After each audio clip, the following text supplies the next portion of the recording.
અમે બધા જાવરના ભાખરે જતા હતા ને મેં વિચાર્યું નતું કે રસ્તામાં અમારી સાથે આવું થાય. વાત કહીએ મધી સવારમાં વહેલા નીકળી જાય આપણે રાહુલિયા ચમ કે મારો પાવર બેગ રાહુલિયા તો આજે અમારે જવાનું હતું જાવરના ભાખરે એટલે પાવર બેગ ની જરૂર પડો. એકચ્યુઅલી આ છે રાહુલિયો અને આ છે અમાર મુકા કાન સકડો. અમાર સકડો લઈને અટાલના ગોમ ઉજી જવાનું હતું જેમ કે એથી પછી અમારે હેડતું જવાનું હતું ભાખરામ હેડે સકડો ના. અમે બધા 12 જણા હતા ને અમે નીકળી જાય સકડો લઈને અટાલ બાજુ ચમ કે આ સકડો કોણ આગે ખબર હે? તમારો ભાઈ પોતે સકડો આગે. ડ્રાઈવર હાથે લીધો જ નહીં. આપણે તમારો ભાઈ ડ્રાઈવર છે. આ સકડામાં જેવા બકરાની જેમ બધે ભરો નહીં.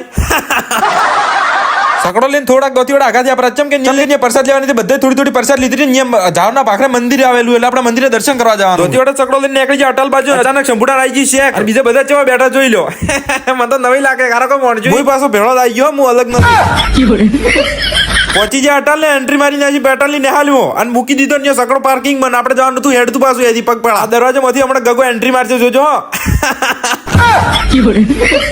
ટાલરા અમારા હાથી આવવો પણ અહીંયા ભાઈ ના પાડે કે તાર નથી જવું પણ એ ઋષિ વેલા છે આ પાસે. ઓ જો અત્યારે ભાખરા ઉપર ચડવાનું કરી દીધું સ્ટાર્ટિંગ અને બધા કેવા ઉડી રહ્યા ભાખરા ઉપર. હમણાં ખબર ન પડતી ગઈ કે આગળ જાતો હમણાં ઘોક ને ભૂટાથી નીકળી જાય. આ ભાખરો દેખે ને એના પેલી ભાગમાં જવાનું હોય. 2 ભાખરા પાર કરીને કેટલું બધું હેડવાનું છે તમે તમારા મનથી વિચારો. પછી પહોંચી જાય અમે વણઝારી નાલી અને વણઝારી નાલ કહેવાય નોમ છે. હું મોરી કહેતો તો બધા ઘોક નીકળી જાય લ્યો. બધા ઘોક નીકળી જાય ને મોઢેથી ઓફા વળ્યા ને તો હવે શરીર જરા ધીરે ધીરે. કાલનો વ્લોગ ખાસ જોજો. કાલનો વ્લોગ ખતરનાક છે પાછો. આનાથી જેમ કે એવા ધક્કા આવે ને હું તમને પછી કહ્યો સોણ ગઢો ધક્કા.